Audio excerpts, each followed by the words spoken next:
Guys, मेरा नाम नमन पाठक है और आज आप सभी का डिजिटल विद्यापीठ चैनल में स्वागत है। गाइस, आज से मैं CBSE mathematics NCERT text book class 10th की पूरी प्लेलिस्ट स्टार्ट कर रहा हूँ, ठीक है, जिसमें आपको एनसीईआरटी टेक्स्ट बुक की हर एक चैप्टर के टॉपिक्स को मैं डिटेल में समझाऊँगा, ठीक है। और उसके साथ जब कंसेप्ट क्लियर हो जाएगा तो मैं आपको उससे रिलेटेड जितने भी एग्जाम्पल्स हैं उनको भी सॉल्व करूँगा और समझाऊँगा। इसके अलावा सारी एक्सरसाइज को भी हम लाइन बाय लाइन समझेंगे, उसके जो क्वेश्चंस हैं उनको भी हम सॉल्व करेंगे और कोशिश करूँगा कि एक बार इस मेरी जितनी भी वीडियोस मैं अपलोड कर रहा हूँ आपके पढ़ाई से रिलेटेड, आपके मैथमेटिक्स इस प्लेलिस्ट से रिलेटेड और पूरी जो कंसेप्ट और जितने भी एग्जांपल्स हैं, जितनी भी एक्सरसाइज में क्वेश्चंस हैं वो आ रहे हैं आपके पास, उनको देखने के बाद आपको शायद कहीं और दूसरी तरफ ना पढ़ना पड़े। मतलब एक वीडियो देखने के बाद एटलीस्ट जो उस वीडियो में आपने देखा है वो आपके कंसेप्ट सारे क्लियर हो जाएं, ठीक है। अच्छा, तो बिना टाइम वेस्ट करते हुए मैं अपनी वीडियो को स्टार्ट करता हूँ। अपनी इस पूरी प्लेलिस्ट को स्टार्ट करने से पहले मैं आपको मैथमेटिक्स से रिलेटेड कुछ की पॉइंट्स समझाने वाला हूँ कि कोई भी बच्चा है, चाहे वो 9th का हो, चाहे वो 10th का हो, 11th का हो, 12th का हो, ठीक है, आपको इन 5 की पॉइंट्स को तो बिल्कुल याद में रखना ही है, ठीक है। कि मैथमेटिक्स आप शुरू कर रहे हो, क्योंकि बहुत से बच्चे ऐसे हैं कि मैथमेटिक्स से डरते हैं, है ना। ये एक मैथमेटिक्स को हौवा बना रखा है। बच्चे 10th के बाद कॉमर्स इसलिए ले लेते हैं, क्यों? क्योंकि मैथमेटिक्स से उनको डर लगता है, ठीक है। किसी से भी पूछ लूँ मैं आज भी, तो मैंने अभी सडनली पूछ लिया तो यही होता है उनके पास जवाब कि कॉमर्स क्यों ली थी? भैया मैथमेटिक्स से डर लगता है। तो मेरे ये जो 5 की पॉइंट्स हैं, आप इनको माइंड में रखते हुए मेरी वीडियोस को देखिए और पढ़ाई कीजिए, डेफिनेटली आपको बेनिफिट मिलेगा। तो जो सबसे पहला की पॉइंट है वो है कंसिस्टेंसी, ठीक है। ये बात सिर्फ मैथमेटिक्स के लिए अप्लाई नहीं हो रही है, ये हम जिस काम को भी कर रहे हैं उसमें हमारी कंसिस्टेंसी होनी ही चाहिए, चाहे वो पढ़ाई से रिलेटेड हो, चाहे हमारी जॉब से रिलेटेड हो, चाहे हमारे किसी भी काम से रिलेटेड हो, ठीक है। कि जब तक हम किसी काम में कंसिस्टेंसी नहीं रखेंगे तो वो काम कभी सही नहीं होने वाला, ठीक है। जैसे अगर मैं विराट कोहली का एग्जांपल लेता हूँ, जो कि इस समय दुनिया में अपना पूरा वर्चस्व उसने क्रिकेट जैसे उसमें जमा रखा है, ठीक है। टॉप 5 बैट्समैन में जो हैं पूरे इंटरनेशनल क्रिकेट में उसका नाम ज़रूर है, ठीक है। तो उसने भी कंसिस्टेंसी रखी होगी ना। जितने भी हमारे बड़े बड़े दिग्गज रहे हैं, जितने बड़े बड़े हमारे साइंटिस्ट रहे, मैथमेटिशियंस रहे, अगर मैं दूसरे शब्दों में बात करूं, जितने भी हमारे सक्सेसफुल पर्सनैलिटीज़ रही हैं इंडिया की, चाहे ले लो, चाहे इंटरनेशनल की बात कर लो, फॉरेन की भी बात कर लो, सब में कंसिस्टेंसी नाम की चीज़ है। क्यों कंसिस्टेंसी इसलिए ज़रूरी है कि भैया किसी काम को जब तक तुम कंसिस्टेंसी के साथ नहीं करोगे तो वो काम पूरा होना ही नहीं है। तो मेरा मेन पॉइंट यहाँ पर यह है कि कंसिस्टेंसी रखिए। मतलब मैथमेटिक्स को आप डेली करिए, ठीक है। चाहे आप 2 घंटे करिए, चाहे 1 घंटे करिए, लेकिन डेली करिए, ठीक है। ये आपका मेन और की पॉइंट रहेगा कि कंसिस्टेंसी को मेंटेन करिए, ठीक है। एक मेरे हिसाब से तो आप एक प्रॉपर टाइम शेड्यूल बना लीजिए कि मेरे को ये टाइम पर मैथमेटिक्स करनी ही करनी है, चाहे कुछ भी हो जाए, चाहे दुनिया इधर से उधर हो जाए, मुझे ये मैथमेटिक्स इस टाइम पे करनी ही करनी है, ठीक है। सेकंड पॉइंट की तरफ मैं मूव करता हूँ, प्रैक्टिस ऑन पेपर। अच्छा, प्रैक्टिस ऑन पेपर का क्या मतलब है कि बहुत से बच्चे ऐसे मैंने देखे हैं जो मैथमेटिक्स को भी हवा में सॉल्व करने की कोशिश करते हैं। इसके अलावा जितने भी सब्जेक्ट्स हैं वो हमारे सारे रटने वाले सब्जेक्ट हैं। चाहे फिर आप साइंस उठा लो, बच्चे रटते ही हैं, साइंस उठा लो, SST उठा लो, कंप्यूटर उठा लो, हिंदी, इंग्लिश, सारे सब्जेक्ट्स हैं। तो भाइयों और बहनों, यार तुम्हारे पास जितने भी सारे सब्जेक्ट्स हैं उन सबको तुम हवा में कर सकते हो, मतलब लर्न कर सकते हो, लेकिन मैथमेटिक्स को क्यों लर्न करना? उसको तो कम से कम एटलीस्ट तुम पेपर पे सॉल्व करो। और हवा में मैथमेटिक्स नहीं हो सकती है, चाहे कितना भी बढ़िया मैथमेटिशियन हो, एक लेवल पे आने पर वो अच्छे से कर सकता है एक्सपीरियंस के बेसिस पे, लेकिन अभी तुम बिगिनर्स हो, अभी तुम 10th कर रहे हो, 8th तक तो बच्चे ऐसे रट रट के ही आते हैं मैथमेटिक्स को। अब तुम 9th में आकर थोड़ा बहुत संभले होगे, अब 10th है, तुम्हारा मेन बोर्ड है, तो प्लीज़ प्रैक्टिस करो पेपर पे, ठीक है। प्रैक्टिस नहीं करते बच्चे, इसी वजह से मैथमेटिक्स उनको समझ में नहीं आती है और फिर उनको डर लगने लगता है, ठीक है। तो जो हमारा सेकंड की पॉइंट है वो क्या है? Practice on paper. पेपर पे ही प्रैक्टिस करते रहो, डेली प्रैक्टिस करो, बस। थर्ड पॉइंट की तरफ मैं मूव करूँगा तो डोंट यूज़ शॉर्टकट्स। अब इस पॉइंट का क्या मतलब है, काफ़ी सारे ऐसे बच्चे हैं जो पेपर पे तो सॉल्व करते हैं, लेकिन वो क्या करते हैं, उसमें शॉर्टकट से अप्लाई करने की कोशिश करते हैं कि स्टेप को रिड्यूस करने की कोशिश करते हैं। भाई करो, मैं मना नहीं कर रहा, करो, लेकिन प्लीज़ स्टेप को रिमूव करने के चक्कर में क्वेश्चन को गलत मत करो। बच्चे कम करने की वजह से क्या करते हैं, क्वेश्चंस को तो गलत करे आते हैं, उनको कुछ समझ में आता नहीं है और क्वेश्चन गलत हो गया, वहाँ पे नंबर कट गए।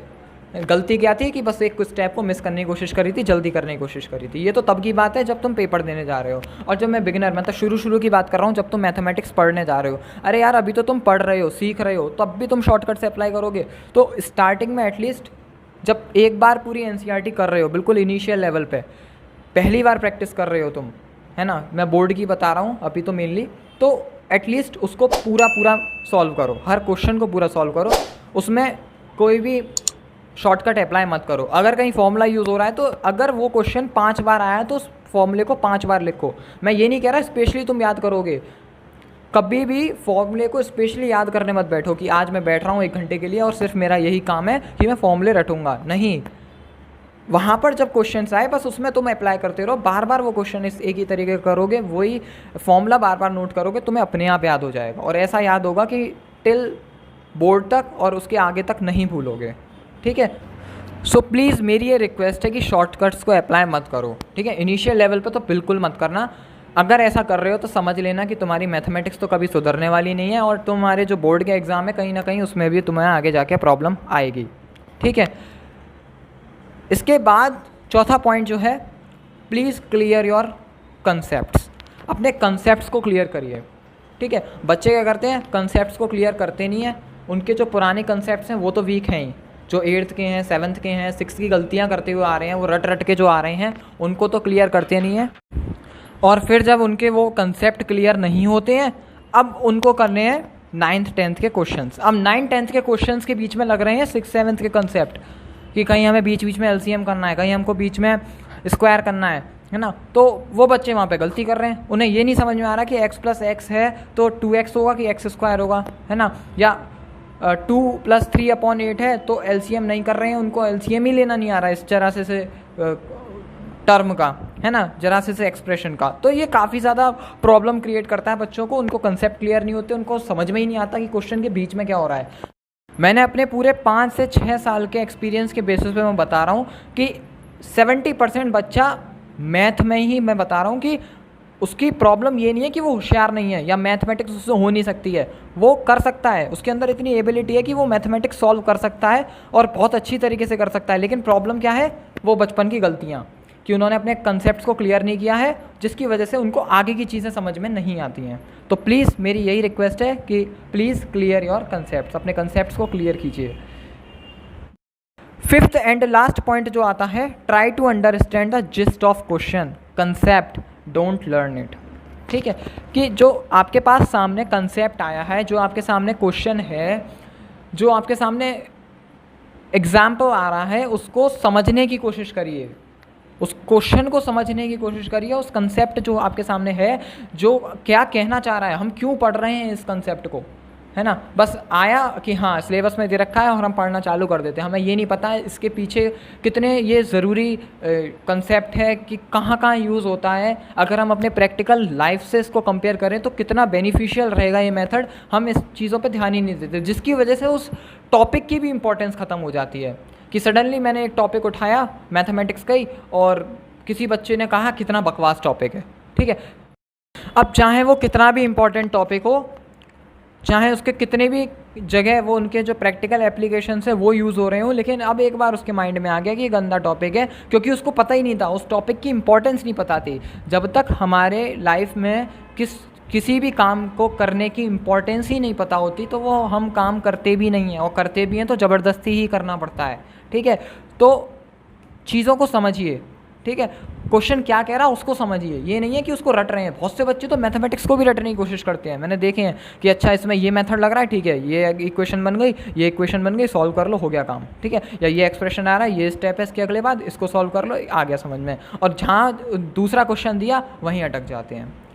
तो प्लीज़ मेरी यही रिक्वेस्ट है, ओवरऑल रिक्वेस्ट आपसे यही है कि प्लीज़ अपने कंसेप्ट्स को क्लियर करिए, अपने जो टॉपिक का जिस्ट है, जो टॉपिक का उसके डेप्थ है, क्वेश्चन की जो डेप्थ है उसको समझने की कोशिश करिए। शॉर्टकट्स मत अप्लाई करिए, इनिशियली तो बिल्कुल मत करिए, और प्रैक्टिस करिए पेपर पे। हवा में सॉल्व करने की कोशिश मत करिए कि x+2 = 4, x = 4 - 2 और 2 आ गया आंसर। एक आपको एक्सपीरियंस हो जाए, आप अंदर ही अंदर फील करने लगो, जब इंटरनली आपके अंदर फीलिंग आने लगे कि हाँ अब मैं इसमें एक परफेक्शन हासिल हो चुका है मेरे को, 80%, 100% तो कुछ परफेक्ट होता ही नहीं है, 80% अगर परफेक्शन हासिल हो चुका है, तब आप क्वेश्चंस को करिए, पेपर पे मत सॉल्व करिए। और अगर वो क्वेश्चन नॉर्मली हो जाता है, ठीक है, कुछ जो बड़े बड़े क्वेश्चन हैं उनको करने की कोशिश मत करिए, ठीक है, पेपर को पर सॉल्व ही करिए। और हमने जो सबसे पहला डिस्कस किया था कंसिस्टेंसी, और कंसिस्टेंसी तो है ही मोस्ट इम्पॉर्टेंट, उसको तो फॉलो करते ही रहिए, ठीक है। तो ये जो सारे की पॉइंट्स थे ये कहीं ना कहीं आपको बेनिफिट देंगे, और आपको एक अलग ही लेवल का मैथमेटिक्स अपने अंदर सॉल्व करते हुए देखने को मिलेगा, कि जब आप इन सारे पॉइंट्सों को अपने माइंड में रखते हुए चलोगे। जब आप ये सारे पॉइंट्स अपने माइंड में रख के चलेंगे तो डेफिनेटली आपको बेनिफिट मिलेगा, ठीक है। तो प्लीज़ इन सारे पॉइंट्स को फॉलो करिए। ये तो एक बेसिकली इंट्रोडक्शन से ही हो गया था, मैंने इसमें आपको एक अनाउंसमेंट भी कर दिया कि एक 10th की प्लेलिस्ट भी आ रही है, और साथ में आप इसको मैंने एक अच्छे लेवल तक की मैथमेटिक्स को समझने के लिए, और हम कैसे अपनी मैथमेटिक्स को इम्प्रूव कर सकते हैं, क्योंकि बहुत से क्वेश्चंस मैंने यूट्यूब पे देखे हैं, अपने मैंने बताए भी हैं कि मैथमेटिक्स को अच्छा कैसे बनाएं, how to be good in mathematics subject, है ना। और काफ़ी इससे रिलेटेड हज़ारों क्वेश्चंस लोगों के माइंड में होते हैं, बच्चों के माइंड में होते हैं।